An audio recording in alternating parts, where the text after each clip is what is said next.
नमस्कार, मैं आपके साथ शबनम। भारत की सरहदों से सटा चीन एक ऐसा देश है जिसकी विस्तारवादी नीतियों से दुनिया भर के देश सबसे ज्यादा त्रस्त हैं। चीन का बस चले तो पड़ोसी देशों पर अपना कब्जा करके दुनिया का नक्शा ही बदल दे। चालाक चीन की नीयत को परखने से पहले आप ये जान लें कि जमीन से लेकर समंदर तक भारत ही नहीं, दुनिया के 17 देशों के साथ है चीन का सीमा विवाद। विश्व का नक्शा उठाकर देखेंगे तो ये पाएंगे कि चीन की 14 देशों के साथ करीबन 22,000 किलोमीटर लंबी सीमा लगती है, लेकिन उसके 1.5 दर्जन देशों के साथ सीमा विवाद है।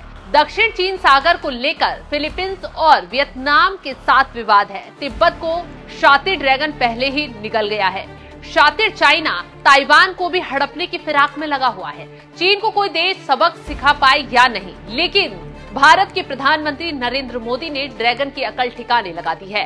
पीएम मोदी के आगे देर से ही सही, लेकिन चीन को ना चाहकर भी घुटने टेकने पड़े हैं, या फिर यूं कहें कि अब जाकर भारत चीन के रिश्तों पर जमी बर्फ पिघलने लगी है। तभी तो दोनों मुल्कों के डिप्लोमेटिक रिश्ते के 75 साल पूरे होने पर चीन ने 4 साल से बंद पड़ी कैलाश मानसरोवर यात्रा को फिर से शुरू किए जाने को लेकर बड़ा कदम उठाया है। यानी कि पिछले 4 साल से यात्रा में अड़ंगा डाल रहा था चीन, अब खुद से कैलाश मानसरोवर के मार्ग पर रेड कारपेट बिछाएगा। क्या है ये पूरा मामला, देखिए हमारी खास रिपोर्ट।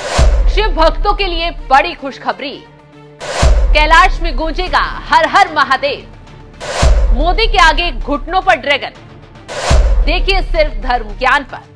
भारत को चोट पहुंचाने में चीन कभी पीछे नहीं रहा है। 62 साल पुराना 1962 का युद्ध सबके सामने है और समय समय पर हिंदुओं की आस्था से भी चीन खिलवाड़ करता रहा है। आपको ये जानकर ताज्जुब होगा कि पिछले 5 सालों से कैलाश मानसरोवर यात्रा बंद पड़ी है, जिसे अब खोलने की तैयारी हो रही है। लेकिन क्या आप जानते हैं, छोटे देशों को हड़पने में लगा चीन चाहकर भी कैलाश पर्वत पर बाल भी बांका नहीं कर सकता है, बल्कि यहाँ वो भीगी बिल्ली बन जाता है।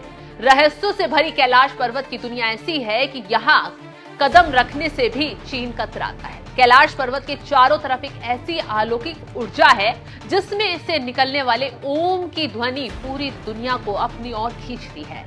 धर्म ग्रंथों में जिस ज्ञानगंज शहर का जिक्र है वो कहीं और नहीं बल्कि कैलाश पर्वत पर ही बसा हुआ है, जहां चीन चाहकर भी अपनी बुरी नजर आज तक नहीं डाल पाया। बहरहाल अब जब कैलाश मानसरोवर यात्रा पुनः शुरू हो रही है तो इसके पीछे का कारण मोदी की कूटनीतिक चाल है। अतीत में चीन ने मानसरोवर यात्रा पर उस वक्त अड़ंगा डाला जब दुनिया कोरोना से त्रस्त थी। साल 2020 के बाद जब खुलने की उम्मीद दिखी, पूर्वी लद्दाख को लेकर दोनों देशों के बीच तनाव गहरा हुआ।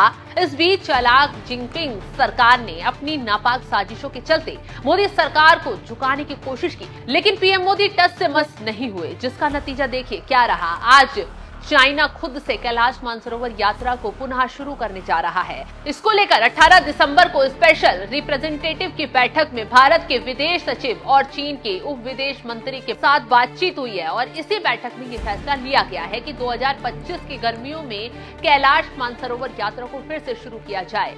हर साल जून से सितंबर के बीच होने वाली मानसरोवर यात्रा 5 साल बाद इन गर्मियों में होगी। इन गर्मियों में मानसरोवर यात्रा का रास्ता खुल जाएगा। इन गर्मियों में हर हर महादेव के नारों से कैलाश नगरी गूंजने लगेगी और इन गर्मियों से भारत चीन के रिश्तों का एक नया अध्याय भी लिखा जाएगा।